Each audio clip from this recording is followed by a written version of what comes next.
Welcome back dear students. हम बात कर रहे थे पिछले टॉपिक में प्रोटीन की कमी से होने वाले रोगों के बारे में। तो हम पहला प्रोटीन की कमी से होने वाला रोग क्वाशीओरकोर के बारे में चर्चा कर रहे थे। इसके बारे में बताया था कि ये 1 से 3 वर्ष के बच्चों में होने वाला रोग होता है जो प्रोटीन कमी से होता है। यदि बच्चों के पोषण में 1 ग्राम प्रति किलो भार से भी कम प्रोटीन प्रतिदिन यूज की जाए, कम ली जाए, तो बच्चे इस रोग से ग्रसित हो जाते हैं। तो हमने इस रोग के आपको लक्षण बताए कि बच्चों का जो वज़न होता है वो कम हो जाता है, और मतलब क्या हो जाता है कि पीड़ित बच्चों को भूख कम लगती है, वज़न कम हो जाता है, और आँखें क्या बोलते हैं इसको, शरीर में सूजन, पेट बाहर निकल आता है, त्वचा काली शुष्क खुरदरी हो जाती है और फट जाती है, और बाल क्या हो जाते हैं, स्वभाव से क्या हो जाता है, ये बालक चिड़चिड़े और अरुचिपूर्ण हो जाते हैं। अब आते हैं इसके बचाव के उपाय, अर्थात रोकथाम। तो बचाव के उपाय, इस रोग से कैसे बचा जाए। बचाव के उपाय तो देखिएगा, क्वाशीओरकोर रोग से बचाव के उपाय। बच्चों के भोजन में सही मात्रा में प्रोटीन देना चाहिए। पहला है बच्चों के भोजन में सही मात्रा में प्रोटीन, बच्चों के भोजन में सही मात्रा में प्रोटीन क्या करना चाहिए, देना चाहिए। प्रोटीन देना चाहिए, मतलब प्रोटीन पूर्णतः होनी चाहिए बच्चों के भोजन में। दूसरा है, देखिएगा दूसरा आ जाएगा आपको कि छोटे बच्चों को माँ का दूध निरंतर पिलाना चाहिए। कई छोटे बच्चे होते हैं दूध पीते हैं 1 वर्ष के, तो देखो छोटे बच्चों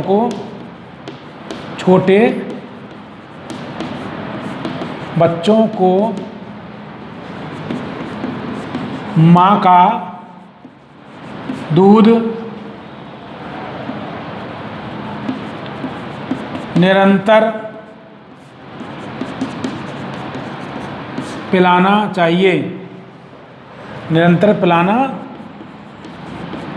चाहिए, और देखिएगा आप तीसरा इसके अंदर समझ जाएगा आपको, गर्भवती महिलाओं एवं किशोरावस्था में सही मात्रा में प्रतिदिन प्रोटीन की खुराक लेनी चाहिए। मतलब गर्भवती महिलाएं, जो माताएं होती हैं,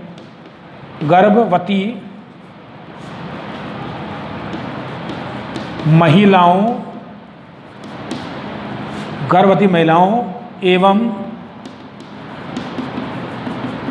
किशोरावस्था में पर्याप्त मात्रा में, गर्भवती महिलाओं एवं किशोरावस्था में पर्याप्त मात्रा में, पर्याप्त या सही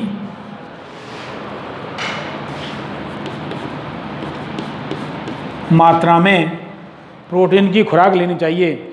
सही मात्रा में प्रतिदिन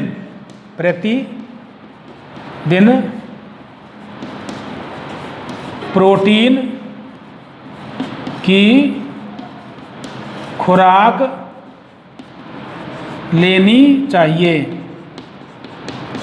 तो देखिएगा बेटा कि क्वाशीओरकोर रोग से बचाव के उपाय, यदि गर्भवती माताओं को सही मात्रा में प्रोटीन नहीं मिले और किशोरावस्था में बच्चों को प्रोटीन नहीं मिले तो इस रोग से ग्रसित हो जाते हैं। तो देखिएगा, आप देखा होगा अपने बच्चों में, छोटे बच्चों जो कुपोषण से ग्रसित होते हैं उनमें काफ़ी लक्षण ग्रसित होते हैं, जो आप देखते हैं त्वचा सुखड़ जाती है, काली पड़ जाती है, पेट फूल जाता है, बाहर निकल आता है। तो इससे बचाव का उपाय यही है कि उनके भोजन में सही मात्रा में प्रोटीन होना चाहिए, और छोटे बच्चों को माँ का दूध निरंतर पिलाते रहना चाहिए। और यदि माँ का दूध पिएगा तो गर्भवती महिलाओं को उचित मात्रा में प्रोटीन या पर्याप्त मात्रा में प्रोटीन का लेना आवश्यक होता है। तो ये इस प्रकार एक क्वाशीओरकोर रोग पूरा होता है। इसके बाद में जो दूसरा है रोग प्रोटीन की कमी से, अर्थात कौन सा रोग, मैरास्मस रोग।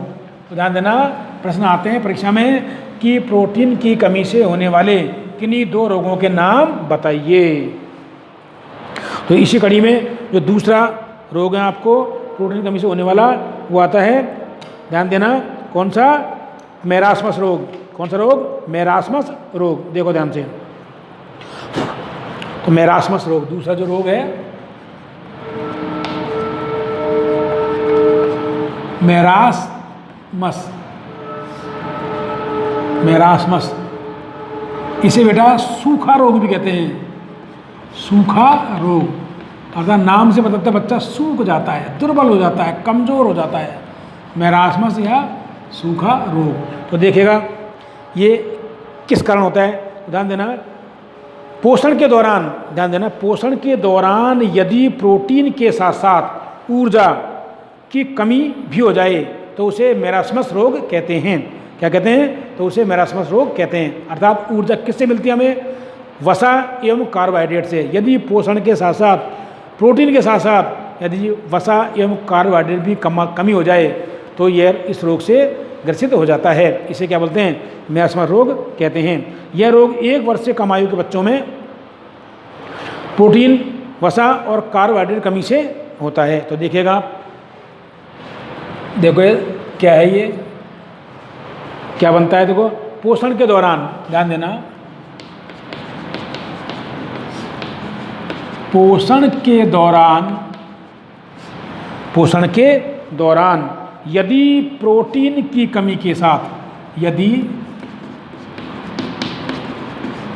प्रोटीन की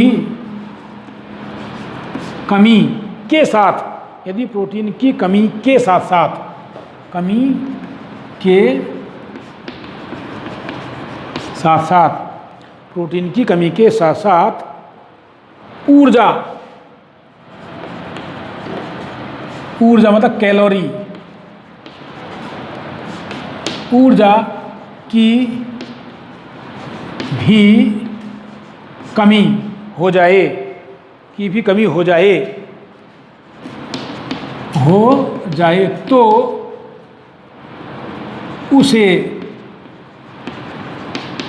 मेरास्मस या सूखा रोग, मेरास्मस कहते हैं।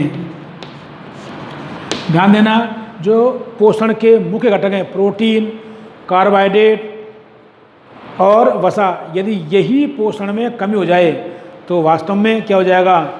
सूखा रोग हो जाएगा, बच्चा सूख जाएगा, बिल्कुल हड्डियाँ रह जाएंगी, हड्डियों का ढांचा। तो ध्यान देना, अगला पॉइंट क्या बनेगा इसमें, आगे देखिएगा कि यह रोग कौन से बच्चों में होता है? 1 वर्ष से कम आयु के बच्चों में। यह रोग 1 वर्ष से कम आयु के बच्चों में प्रोटीन, वसा एवं कार्बोहाइड्रेट की कमी से होता है। इसमें देखिएगा, यह रोग 1 वर्ष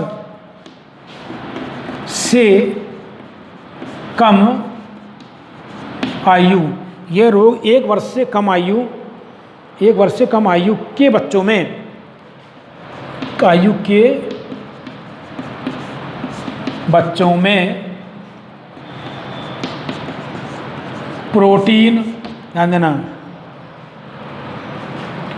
वसा एवं कार्बोहाइड्रेट, कौन कौन से घटक? प्रोटीन, वसा एवं कार्बोहाइड्रेट की कमी से होता है। तो देख लीजिएगा कितना घातक रोग होता है ये, कमी से होता है। किसमें? पोषण में।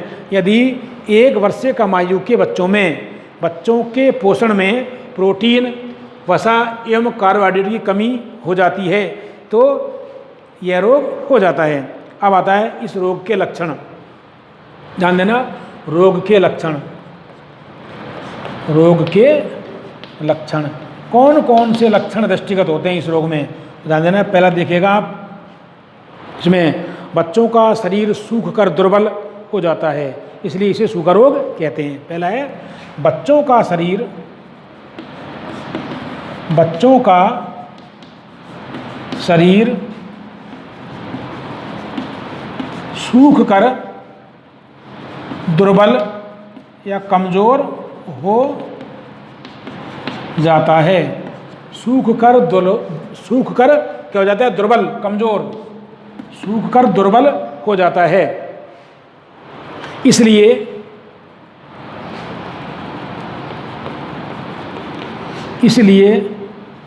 इसे सूखा रोग कहते हैं, इसलिए इसे सूखा रोग कहते हैं। भाई सूखा रोग क्यों कहते हैं? क्योंकि यदि बच्चों के पोषण में प्रोटीन, कार्बोहाइड्रेट, वसा कम हो जाए तो बच्चा इनकी अनुपस्थिति से सूख कर दुर्बल हो जाएगा, कमज़ोर हो जाएगा, इसलिए सूखा रोग कहते हैं। दूसरा देखिएगा, दूसरा जो लक्षण है, वजन अत्यधिक कम हो जाता है। यदि सूखा वजन कम हो जाएगी, वजन मतलब भार, वजन अत्यधिक कम हो जाता है, वजन अत्यधिक कम हो जाता है, ध्यान देना। अगर देखो चेहरा मुरझाया हुआ, सूखा एवं झुर्रीदार हो जाता है, तो चेहरा होता है, ध्यान देना, चेहरा मुरझाया हुआ,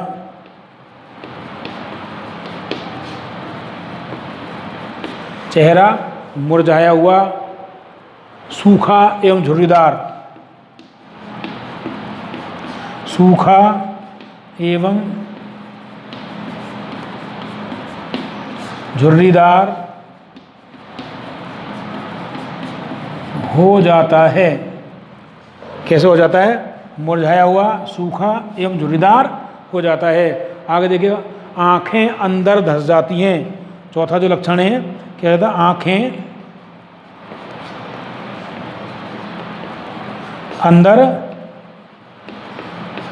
धंस जाती हैं, मतलब आँख कोटरों में धंस जाती, बिल्कुल अंदर घुस जाएंगी, आँखें अंदर धंस जाती हैं। आगे देखो, पेशियाँ पतली, टांगें पतली, भुजाएं तथा पसलियाँ बाहर से रह देती हैं।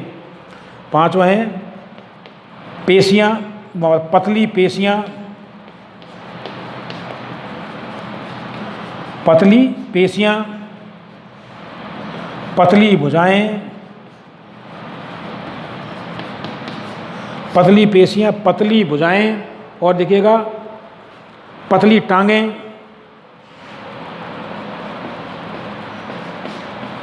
पतली टांगें, और देखो तथा पसलियाँ बाहर की ओर दिखाई देती हैं, और पसलियाँ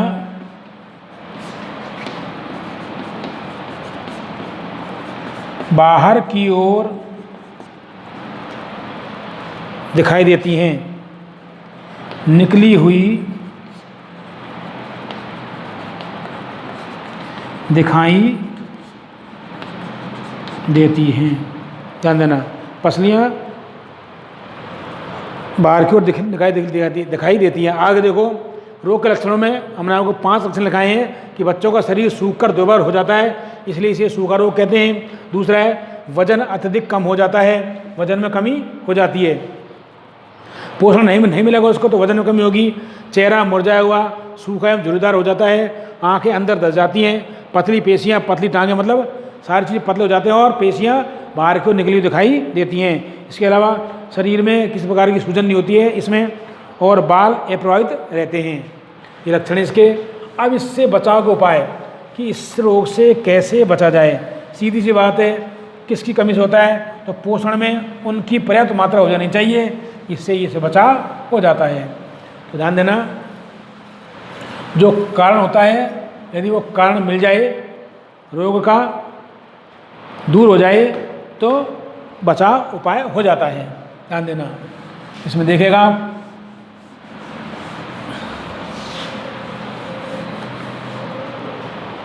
बचाव को उपाय, बच्चों में पोषण के दौरान प्रोटीन के साथ साथ ऊर्जा युक्त पदार्थों की मात्रा जैसे वसा, कार्बोहाइड्रेट पर्याप्त मात्रा में होने चाहिए। तो देखो, बचाव के उपाय, बचाव के उपाय मतलब इस रोग से बचाव के उपाय, ध्यान देना आप। तो देखिएगा, बच्चों के पोषण में प्रोटीन के साथ साथ बच्चों के पोषण के दौरान, पोषण के दौरान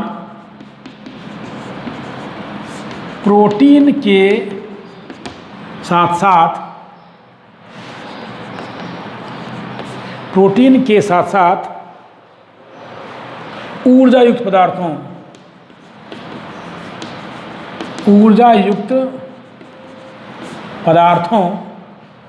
जैसे ऊर्जा युक्त पदार्थों की मात्रा, जैसे कार्बोहाइड्रेट,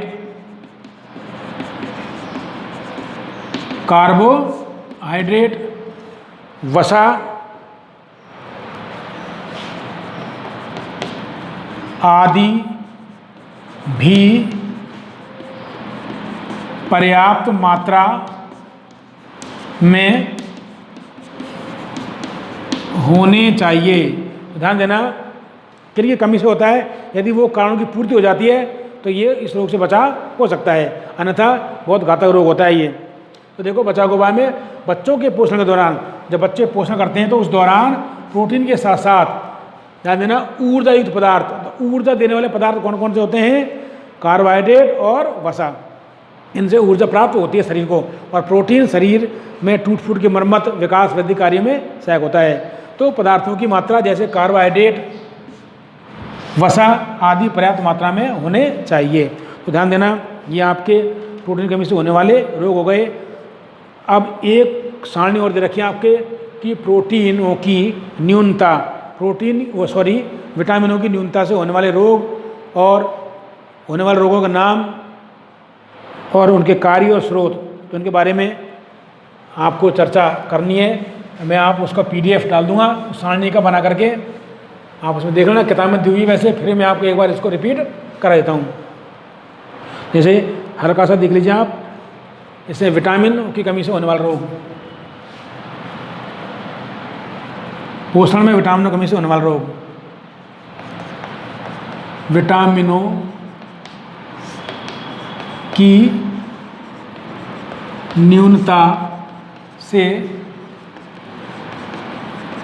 होने वाले रोग और विटामिनों के नाम, ये आपको सारणी दे रखी है। उसमें मैं सारणी थोड़ा आपको बता देता हूँ, देखिएगा।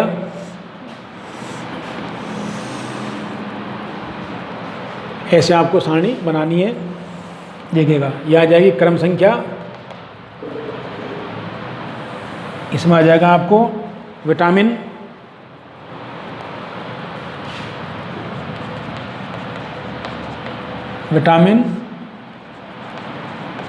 संकेत एवं नाम, कि क्या रासायनिक नाम है उनका।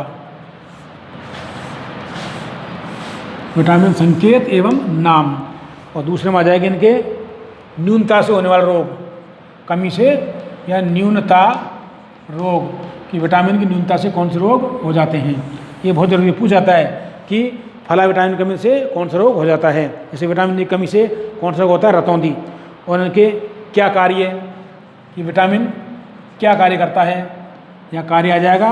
और लास्ट में इसके स्रोत, कि हमें किन किन स्रोतों से विटामिन प्राप्त होते हैं। तो पहला देखिएगा, विटामिन 2 प्रकार के होते हैं, वसा विलेय और जल में विलेय। ध्यान देना, इनका पहला जो है, ध्यान देना, बड़ा भाग, पहला भाग वसा विलेय विटामिन, वसा विलेय मतलब वसा में घुलनशील विटामिन क्या हो जाता है? वसा में विलेय।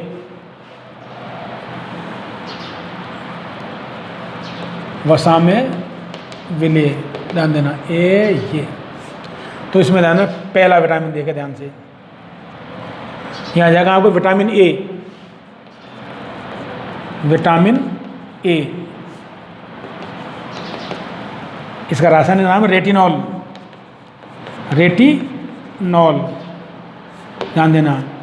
विटामिन ए का नाम क्या है? रासायनिक नाम रेटिनॉल। ध्यान देना, ये वसा में विलेय होता है। अब न्यूनता से होने वाला रोग, कौन सा रोग होएगा? इससे 2 रोग हो जाते हैं। तो रतौंधी रोग,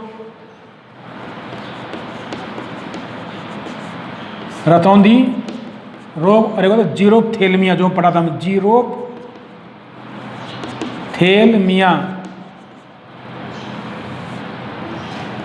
एक होता है जीरोप्थेल्मिया, इसका मतलब शुष्क नेत्र हो जाते हैं, नेत्र सूख जाते हैं, शुष्क नेत्र।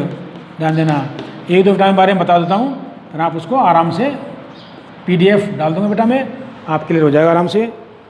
ध्यान देना, ये पार्ट हमारा पूरा हो जाएगा। फिर नेक्स्ट टॉपिक में आपको श्वसन के बारे में बताएंगे, श्वसन और श्वसन तंत्र के बारे में। तो देखिएगा, पहले विटामिन ए की कमी से रतौंधी रोग और जीरोथैलेमी रोग हो जाते हैं। कार्य क्या करता है विटामिन ए? दृष्टि वर्णक का निर्माण करता है। ये विटामिन ए क्या करता है? दृष्टि वर्णक का निर्माण, शरीर में दृष्टि वर्णक का निर्माण। तो दृष्टि वर्णक कौन सा? रोडोप्सिन। रोडोप्सिन ये दृष्टि वर्णक होता है। ध्यान रखना, दोबारा देखें इसको।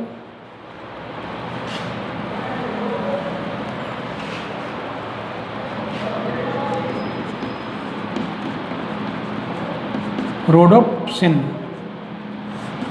पूछा जाता है कि मानव में दृष्टि वर्णक का नाम बताइए, या आंखों में दृष्टि वर्णक का नाम क्या है? रोडोप्सिन। इसके कारण ही दृष्टि क्या होती है? ठीक होती है। तो मानव में दो प्रकार की कोशिकाएं पाई जाती हैं, शलाका कोशिकाएं और संकुल कोशिकाएं।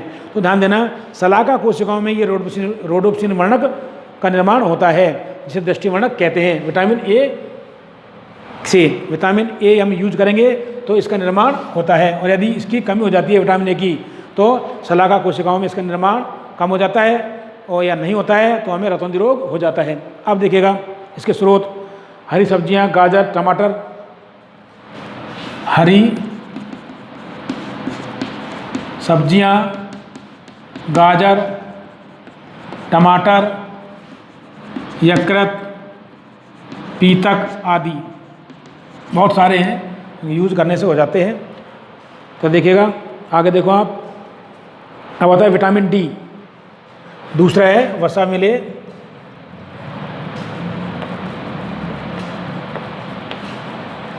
Vitamin D. विटामिन डी इसका रासायनिक calciferol. Calciferol. Vitamin A, D, E, K ये वसावेले होते हैं। तो कैल्सीफेरॉल सारणी दी आप, एक बार टेली कर लेना उसको। तो ऐसे आपको बनानी है इसको। विटामिन संकेत, न्यूनतर रोग, कार्य, स्रोत। तो मैंने इस हिसाब से बना दिया आपको सारणी। इसमें आप देख लेगा। होने वाला रोग है रिकेट्स। कौन सा रोग? रिकेट्स रोग। ध्यान देना, कार्य क्या है इसका? कैल्शियम अवशोषण, Ca+2 अवशोषण, कैल्शियम अवशोषण और अस्थि निर्माण।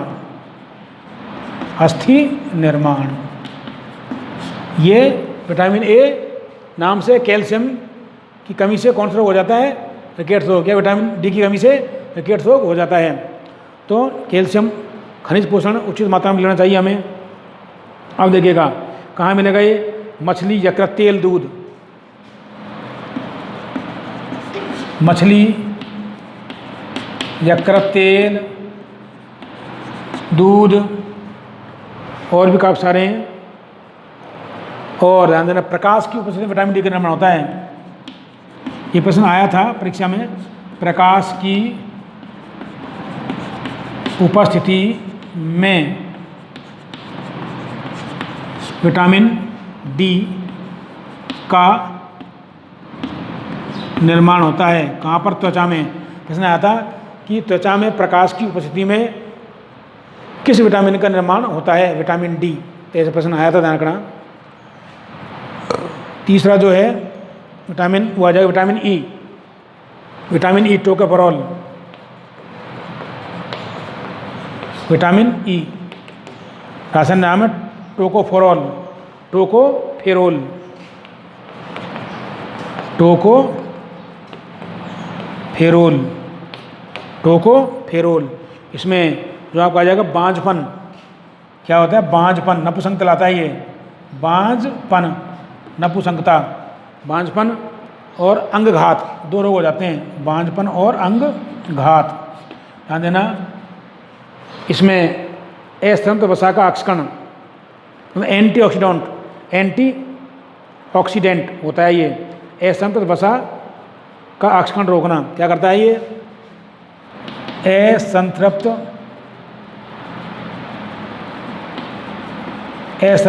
असंतृप्त वसा के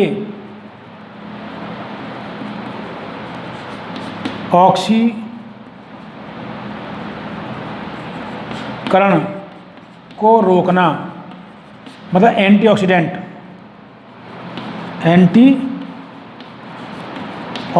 का कार्य करता है ये।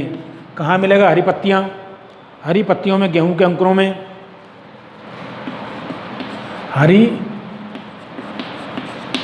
पत्तियों में, अंकुरित गेहूं, अंकुरित गेहूं में आदि देख लीजिएगा। और चौथा है विटामिन के, विटामिन के, इसका नाम आ जाएगा आपको नेप्थोक्विनोन, नेप्थोक्विनोन, ध्यान देना, नेप्थोक्विनोन।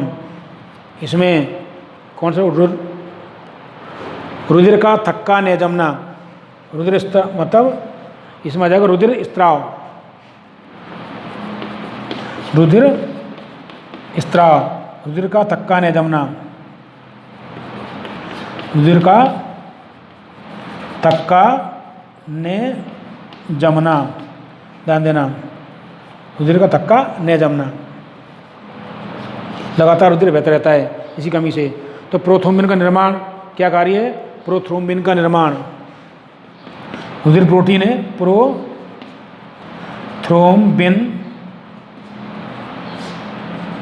का निर्माण, प्रोथ्रोम्बिन का निर्माण, ध्यान देना, रुधिर का थक्का बनाना, मतलब रुधिर का थक्का बनाना, रुधिर का थक्का बनाना।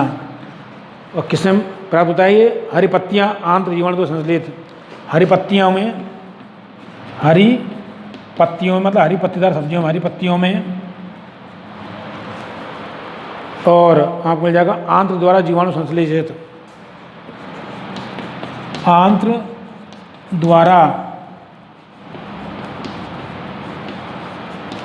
जीवाणुओं में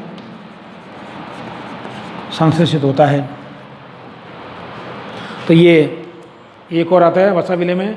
अब आते हैं जल में विलेय। जल में विलेय विटामिन 2 होते हैं, विटामिन बी और विटामिन सी। ध्यान देना, विटामिन, एक बार इसको दोबारा देख लें आप लोग। विटामिन ए रतौंधी रोग, दृष्टिवर्णक का निर्माण करना, रोडोप्सिन, हरी पत्तियों में मिलता है, गाजर और टमाटर में। विटामिन ए का रासायनिक नाम रेटिनॉल। विटामिन डी का रासायनिक नाम कैल्सीफेरॉल। कमी से रिकेट्स रोग, कार्य क्या है? कैल्शियम अवशोषण, अस्थि निर्माण करना। मछली के तेल, यकृत तेल मिलता है, प्रकाश को बताएं, विटामिन डी का निर्माण करता है। डी। तीसरा है विटामिन ई, टोकोफेरोल, बांझपन, अंगात रोग होता है न्यूनता से। और कार्य क्या है? असंतृप्त वसा के ऑक्सीकरण को रोकता है, अतः एंटीऑक्सीडेंट का कार्य करता है हरी पत्तियों में, अंकुरित और गेहूं में।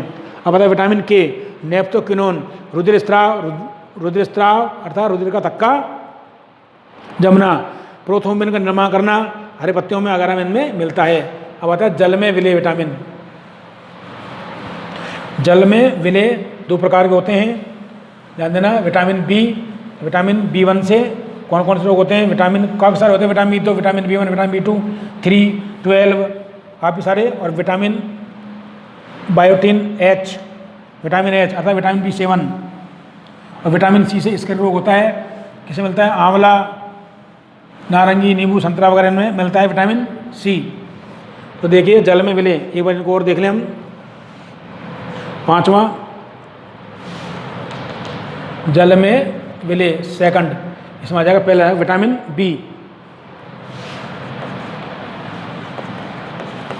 विटामिन बी, ध्यान देना, विटामिन बी आ जाएगा आपको निकोटिनिक अम्ल, निकोटिनिक अम्ल या निकोटिन नहीं, निकोटिनामाइड एडेनिन डाइन्यूक्लियोटाइड, निकोटिनिक अम्ल, विटामिन बी।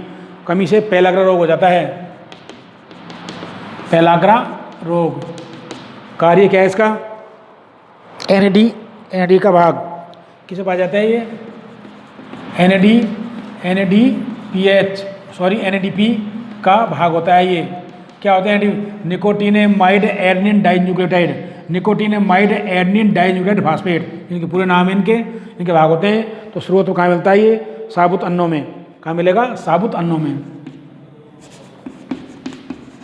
साबुत अन्न के अंदर पाए जाते हैं ये। और भी हैं यकृत में, यीस्ट में, यकृत, यीस्ट, दूध आदि में।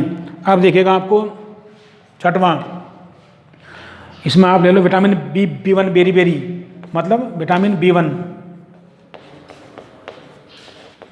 इसे बेरी बेरी रोग होता है,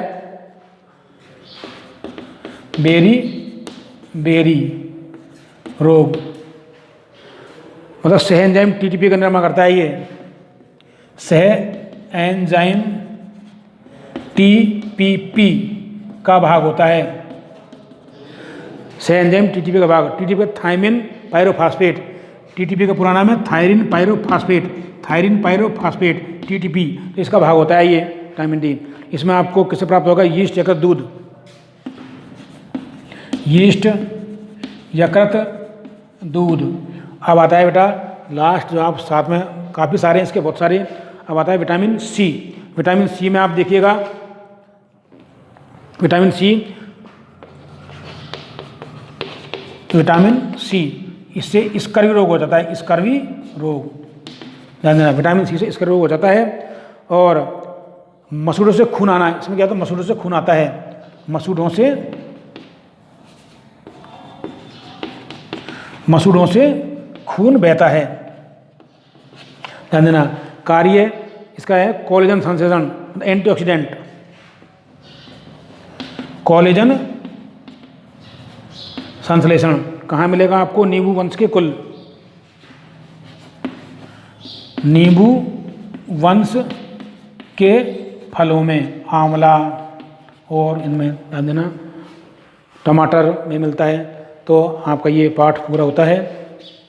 इसी के साथ ये हमारा 73 वीडियो समाप्त होता है। अगले टॉपिक में हम आपको, मैं इसका बेटा PDF डाल दूंगा आपको, और आपको अच्छी तरह समझ में आ जाएगा। देख लेना आप लोग, कोशिश करो समझने की, ऐसी बात नहीं है। रुचि रखोगे तो आराम से समझ में आएगा, ये कोई बात नहीं है। ऐसा कुछ है नहीं जो मानव के द्वारा कुछ समझ में न आए। तो मानव इस प्रकृति का सबसे बुद्धिशाली प्राणी है, तो समझने की कोशिश करोगे तो आराम से आएगा। और पढ़ा करो। अगला टॉपिक हम पढ़ेंगे श्वसन और श्वसन तंत्र। इसी के साथ धन्यवाद।